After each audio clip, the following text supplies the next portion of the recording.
Chers auditeurs de Raïba FM, bonjour. Nous sommes le 4 avril, un jour de doute, un jour d'inquiétude, d'angoisse pour beaucoup de jeunes.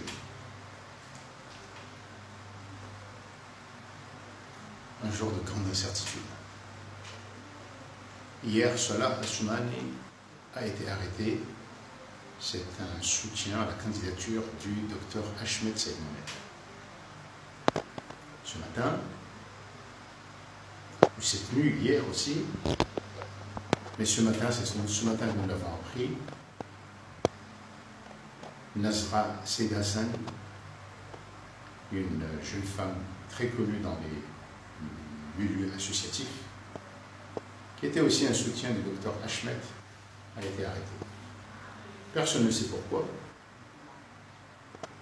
Qu'est-ce qui se passe? Veut-on que les divisions qui caractérisent notre pays, cristallisées dans la sphère politique, pénètrent aujourd'hui dans la jeunesse, et que notre jeunesse commence réellement à ne plus croire en rien. Je dis ne plus croire en rien parce que hier, avant-hier, le président de la République a dit qu'il allait tendre la main à l'opposition pour un dialogue, pour la paix. Et on se réveille avec ça. Il faut continuer à poser des questions aux responsables politiques sur le bien fondé de leurs actions, sur la transparence de leurs activités, sur leur sincérité, et des deux côtés, aussi bien du côté du pouvoir que de l'opposition. Ce matin, un communiqué numéro 3 de l'opposition a été publié. Il reprend les positions habituelles.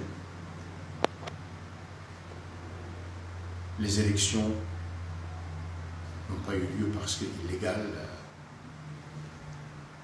et n'ont rien respecté. C'est voilà. Donc nul et non avenu. L'opposition ne croit pas, remet en cause la légitimité du président Azali. Elle demande que la communauté internationale engage une médiation pour qu'il y ait des élections futures. Bien. On se souviendra que la communauté internationale, à travers des organisations importantes régionales, suivi en cela par l'Union européenne, la France, disent ne pas pouvoir déclarer les élections comme justes et transparentes. Donc oui, il y a un grand doute sur les élections et donc en conséquence sur les effets de ces élections. Mais aucune de ces organisations-là, de ces pays, ou aucun de ces pays, n'a mentionné le Conseil national de transition, le CNT. On peut donc dire qu'il se refuse à reconnaître le CNT. Donc, question CNT, que dites-vous par rapport à ça? D'autant que les pays, les organisations disent bien qu'il y a une nécessité de dialogue. Certains de ces déclarations montrent que la crise est prise très très au sérieux. Il y a même in fine une certaine mise en cause, en tout cas un questionnement de la légitimité des institutions actuelles. Mais aucun, ni pays, ni organisation ne va jusqu'à reconnaître le CNT comme interlocuteur. On parle de l'opposition, des candidats, on parle de la société civile, d'un dialogue inclusif. Alors, quelle tactique de la part du CNT? D'autant que nous apprenons aujourd'hui qu'il ne fait pas tout à fait l'unanimité. Il y a encore une majorité des candidats qui se reconnaissent, mais par exemple, M. Fahmi Sidi Ibrahim dit à EBA-FM ne pas être consulté. Et que même certains se sont opposés à ce qu'il en soit membre. Donc il ne se reconnaît pas dans le communiqué. Ne pas se reconnaître ne veut pas dire ne pas être d'accord, il ne se reconnaît pas. C'est pas, ne l'engage pas. Bien. Comment l'opposition aujourd'hui, ou comment le CNT ou les candidats s'organisent pour peser réellement, pour montrer un rapport de force, pour montrer leur représentativité de manière non violente, comme ils l'ont toujours affirmé. Voilà, ce sont des questions que nous devons nous poser. Par ailleurs, cette question doit être de temps posée que le président Azali n'est pas quelqu'un juste, quelqu'un qui a fait un coup d'État comme ça et puis qui est isolé, que tout le monde condamne. Non. Le président Azali reçoit des messages de félicitations. Et d'abord d'un pays très important, la Chine, membre du Conseil de sécurité. La Chine, certes, qui ne se mêle jamais, qui n'a pas dit qu'elle soutient le président Azali, qui le félicite comme avec de grands mots. Il est là, elle est là, la Chine, elle prend acte, elle félicite un président élu. En tout cas, la Chine ne met pas en cause les élections. Il y a des pays arabes qui, eux, soutiennent de manière très amicale le président Azali. Certes, ces pays-là ne connaissent pas la démocratie, peut-être avec la seule exception du Liban, peut-être de la Tunisie, un peu le Maroc. Mais voilà, le président Azali a des soutiens. Donc, il faut pouvoir montrer en quoi le président Azali, aujourd'hui, est une menace pour la paix de ce pays. En quoi son incapacité, par exemple, de fédérer, d'unir, divise ce pays. Que dites-vous, messieurs de l'opposition? Comment allez-vous le démontrer? C'est d'autant plus difficile, regrettable, qu'on affirme, bien sûr, il y a des choses qu'on a vues, les élections, comment se sont passées, affrontements reconnus internationalement. Mais la mise en cause aussi des institutions à la Cour suprême. Je regrette, moi, personnellement, que, à part un petit groupe, M. Moudjahid Abdelbastois et d'autres de ses amis juristes, qui ont envoyé une requête que la Cour suprême n'a pas du tout considérée, il y a si peu de force de gens pour se dire que nous devons nous battre légalement. Se battre légalement ne veut pas dire qu'on accepte les institutions, mais c'est montrer qu'on se bat pour la justice. Un pays que je connais bien, c'est l'Afrique du Sud. Même du temps de l'apartheid, l'ANC allait toujours devant les tribunaux qui étaient exclusivement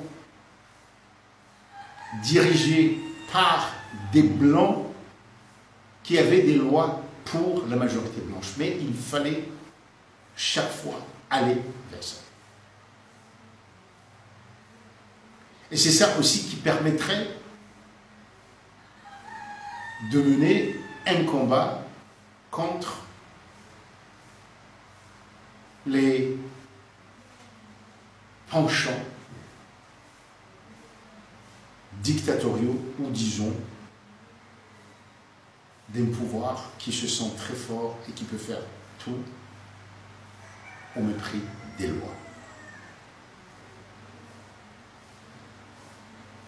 Je reviens. Monsieur le Président, nous sommes dans une situation très difficile, très dangereuse, parce que vous dites assez souvent qu'il faut laisser toujours l'espace où on se retrouve, Rissaz et Loranzania. Et souvent, au Loranzania, on se retrouve à travers la jeunesse.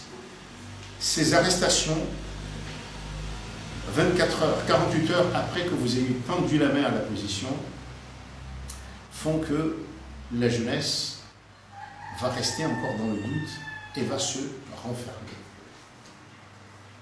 Je le dis parce que j'ai vu une pétition qui m'a été envoyée par une jeune fille active, qui croit profondément à l'avenir, qui n'est pas du tout dans la politique.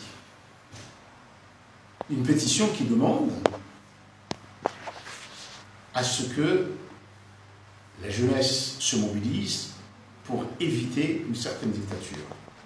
Quel est le problème? Le problème, c'est que dans les motivations, on montre que le candidat Larifou a été touché par une balle. Non, il n'a pas été touché par une balle. Nous l'avons dit ici qu'il n'y avait pas eu des armes réelles le jour utilisé, en tout cas ce jour-là. On l'a dit. Mais quand les actes du gouvernement, chaque jour, montrent que le pouvoir peut agir impunément, il y a de quoi pour la jeunesse de reprendre les outils.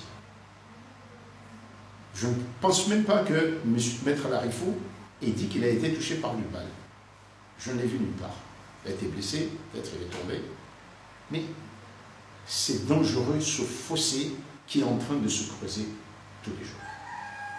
Monsieur le Président, c'est vous qui avez le pouvoir. C'est vous qui avez les forces. C'est vous qui avez la justice, il faut le dire. C'est vous de montrer votre sérénité, de tendre la main et l'accompagner par des gestes.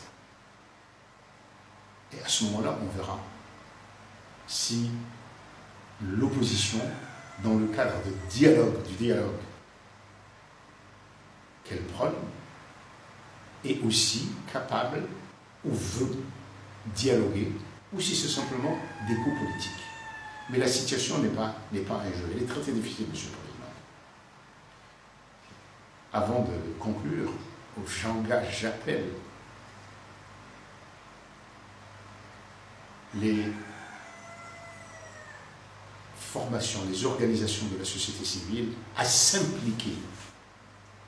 Ce dialogue dépasse aujourd'hui les hommes politiques. Il faut que le citoyen, il faut que les associations de la société civile s'impliquent légalement, juridiquement, exigent le dialogue,